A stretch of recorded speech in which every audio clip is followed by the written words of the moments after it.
Hey guys, it's Goosebumps Completionist, and today I'm bringing you another book versus episode video. In today's video, we're going to be looking at Night of the Living Dummy 2, book versus episode. Now, for the book, I gave this about a 4.6 out of 5. I thought this was a very exceptional book. Pretty well done. One of the best slappy books, I think, out there, in the ether of Goosebumps. And then for the episode, I gave this about a 3.7 out of 5. I think it's more of an average episode, kind of a downgrade to the book in a lot of areas, but I do think it makes some valiant effort to fix some things, and it's going to be kind of interesting when we do this book versus episode video. So in case you're new, this is the first book versus episode video you've ever watched from me. In these videos, we like to run down a few things, mainly starting with the characters. Which version of the story did characters better? We like to look at the atmosphere, which one had a better atmosphere. Sometimes we look at things like aesthetics, and in this case we will be looking at aesthetics here, and this is dealing with Slappy's pranks throughout the story of Night of the Living Dummy 2 here. So we'll be analyzing that. And then we like to run down overall plot, which one had a better overall plot, climax, which one had a better climax, and then of course ending, which one had a better ending. So let's start off with characters, and let's start out with Amy. Amy, without a shred of a doubt, I don't even need to compare here, goes to the book. Amy's monologue is one of the best monologues in the history of Goosebumps. I would put it in the top 5. I think she was very well written here. Very honest to the reader about her insecurities, about her fears, about her emotions in the moment. She resists "you gotta believe me," which is awesome. I love it when characters do that. I don't know. She's just so well written and so immersive. You just can't help but love her. The episode, I'm not going to lie, I think she's a downgrade in the episode, but she's still, likable to an extent. She does come off more snarky to her brother. But, this when you're adapting something as rich of a monologue as this book, this is more of a character introspective book than an antics book, right? That dummy books are known for. Adapting this story to an episode is hard, and I will give Rick Drew and Ron Oliver some credit here where it's due, in that I think Amy was done the best that they could do, given that this was a single-length episode. But yeah, she goes to the book. So the next character, I guess we'll talk about Sarah, the older sister. In the episode, Sarah, she's all right. I mean, she has a decent actress, toting her role. I think it's Katerina Scorsone, who later starred in Trilogy a few seasons later. Pretty decent acting here, but I feel like you don't really get to see that emotional connection that you see in the book with her character. I feel like in the book she's a little bit more nicer.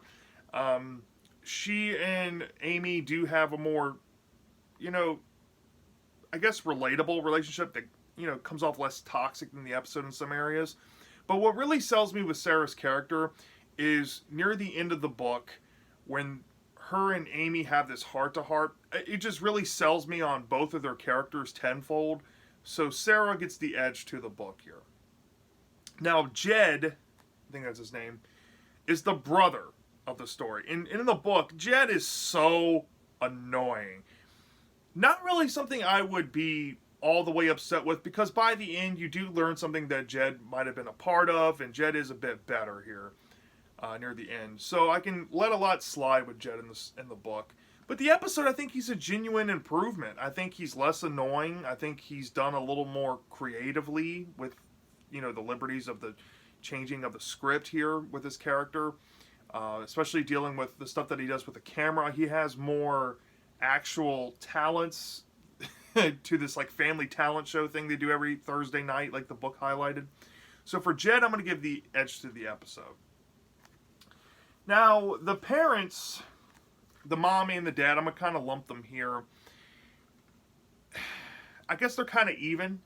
I do like I think the acting's fine in the episode. I think the book, I think they have a little more layers to them. They're willing to punish all the kids. They don't really pick a favorite here. Um, and how they're involved in the climax is really ingenious and cool. So, in regards to that, I think I'm going to give the edge to the parents to the book. Yeah. Margot is in both. Margot is relocated to one scene in the episode. She's there making flyers with Amy. Not really all that important. In the book, she has a more presence throughout. She's constantly on the phone with Amy. She's there for Amy when nobody else seems to be in her family. When she's getting blamed for all the stuff that Slappy has been doing to her. So for Margot, I'm going to give the edge to the book. Now, Margot's little sister, I think her name is Tina. I think she's only featured in the episode, so she goes here by default. But Tina replaces that little 3-year-old kid that Amy was supposed to visit in the book, for a birthday party. And she was fine here, so yeah, Tina by default goes here. If I had a preference over which one, the 3-year-old girl or Tina, I think the 3-year-old girl had a more tenser thing going for her in the book. So if I had a slight preference, I would choose that. But Tina's fine. Right. And then, of course, we have the dummies, Dennis and Slappy. Dennis is in both. In the book, you really see Dennis come to play in the final act, right? But I think the way he's described in the book is a little bit better than what we got to see in the episode. His visual counterpart here looks kind of goofy, and what he's utilized for in the episode, especially given the ending of it, is very cartoonish.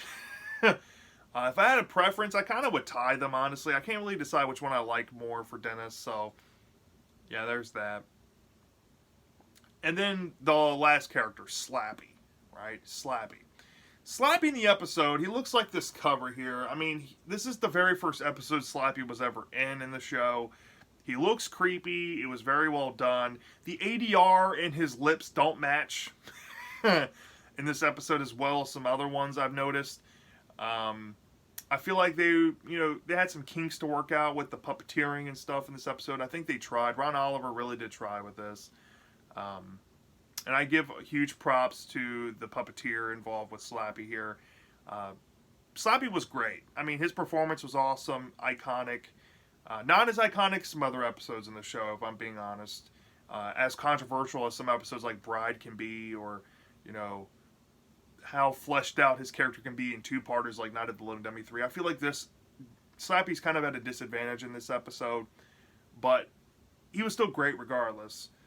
But in the book, Slappy, I think he was more cerebral. I think he liked playing mind games, and I think the episode kind of does does the book some justice here. But I don't know what it is. If I had to choose, I really can't decide. I mean, if I had a slight preference, I'd probably give Slappy the edge to the episode. But how he's handled, I would give it to the book. It's very weird. And I kind of just want to deadlock him. So, yeah, there's that. So let's get into the atmosphere. Which one had a better atmosphere? So the book, I wouldn't say had the level of Prowse like the original Night of the Living Dummy did. It's just a generic house for majority of the read.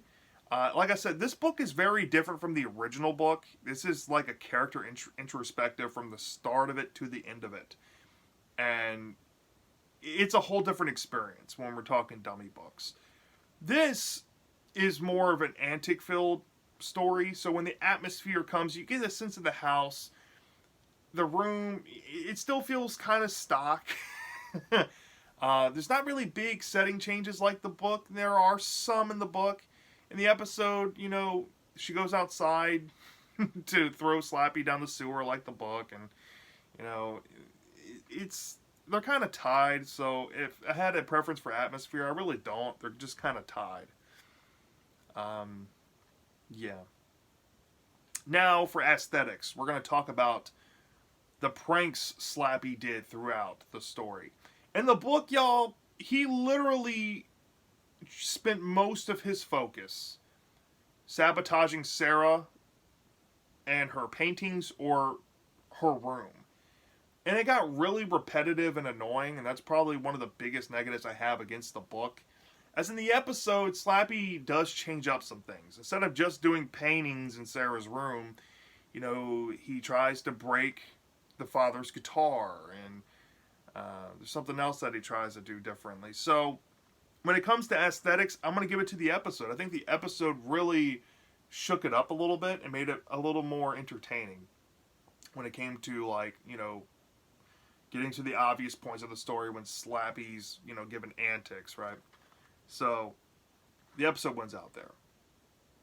Now, for overall plot, these two are more so the same, just kind of different.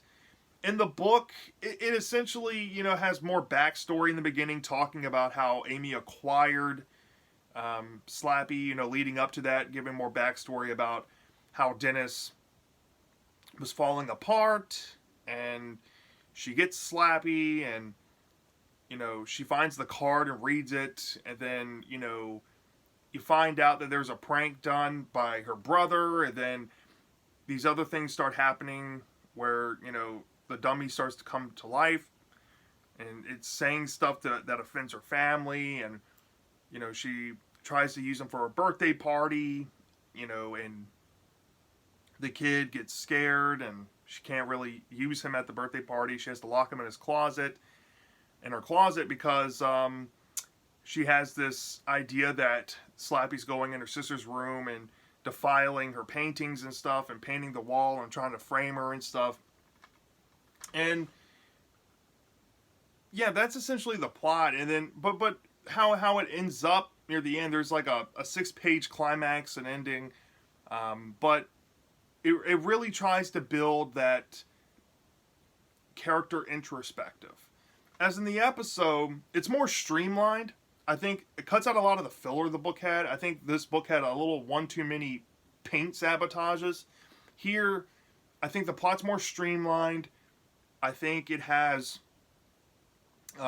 more exciting bits to it.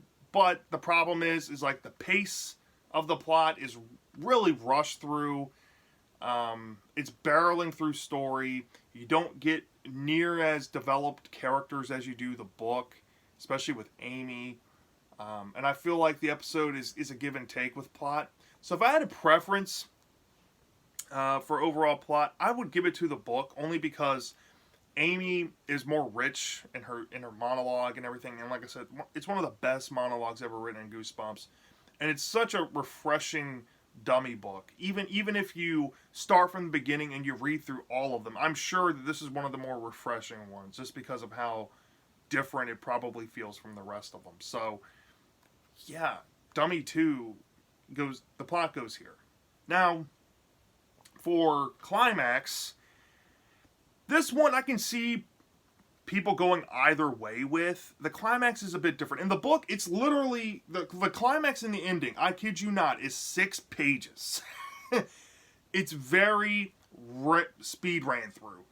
But essentially, the climax in the book involves maybe or maybe not an elaborate plan by the family to maybe give Amy a chance to show that she's telling the truth. And there's something that happens, and it involves something inside of Slappy that is kind of weird, dealing with like a white worm and stuff. And it wraps up really quick.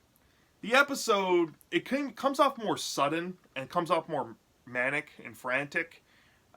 Essentially, Amy's causing a ruckus, and her sister comes in and witnesses Slappy coming to life. This commotion alerts Jed, and the girls, try to figure out a way to handle Slappy. They go downstairs and have this interaction with him, and something happens to Slappy. It's actually pretty, for a kid's show, what happens to his head, and it shows that it's pretty cool. And Slappy may or may not get handled in the living room. If I had a preference for Climax, honestly, like I said, I could see people going either way with it. I do like the family plan to it. I think that kind of gives a redemption for a certain character, even though I don't think it really counts, but I guess it does. It's the thought of it. But I think I like the episode more. I think it's more manic. I think it has more tension to it. And yeah, I just enjoy the climax in the episode more. However, if we're talking about ending, this seems to be another one that I think people can go either way with. The episode is so cartoonish dealing with the ending. I can see why people love it. I'm just whatever on it. I mean, it's fine. As in the episode, it's not really as ambiguous or more ambiguous in the episode. They're kind of even in that regard. But there's an unknown with it that I think I like more. And I think that has to do with a description of a certain character that plays throughout the story, kind of. So if I had a preference for ending, it might shock a couple of you, but I think I prefer the book's ending just a little bit more. Not by much. They're actually really close. I might tie them. And, if I reread the book and watch the episode again, it can easily change. But for now, I'm going to give it to the book. So, when it comes to the book versus episode, which is superior, I think the episode made a valiant effort in the aesthetics department, dealing with Slappy's pranks. I think in some regards here, streamlining the episode, putting Slappy in the beginning quicker than the book did, does kind of help kick on the action. And seeing more of this dummy prop in the episode is fun to see. I do think that Jed's an improvement here, tenfold to the book, and I think I like the climax more than the book. But when it comes to everything else, like pretty much majority of the characters, the atmosphere is pretty much deadlocked to the book, and I guess the overall plot goes to the book more. These might seem kind of far off in points from each other, and sometimes that's the case, and in a lot of ways, the episode does give the book a run for its money. But if I had to say a clear winner, I'm going to have to say that the book is superior. And I think it's by a hair and a half here, like a complete hair here. The book just delivers something totally special, in my opinion. It's not without its flaws, though. It does have its repetitive things to it, and it does have that weird thing with the white worm.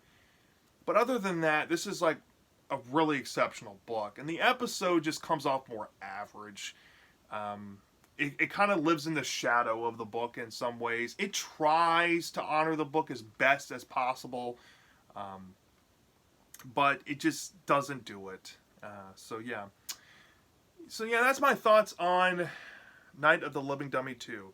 Let me know down in the comment section, which one do you think is better? Do you think the book is better? Do you think the episode is better?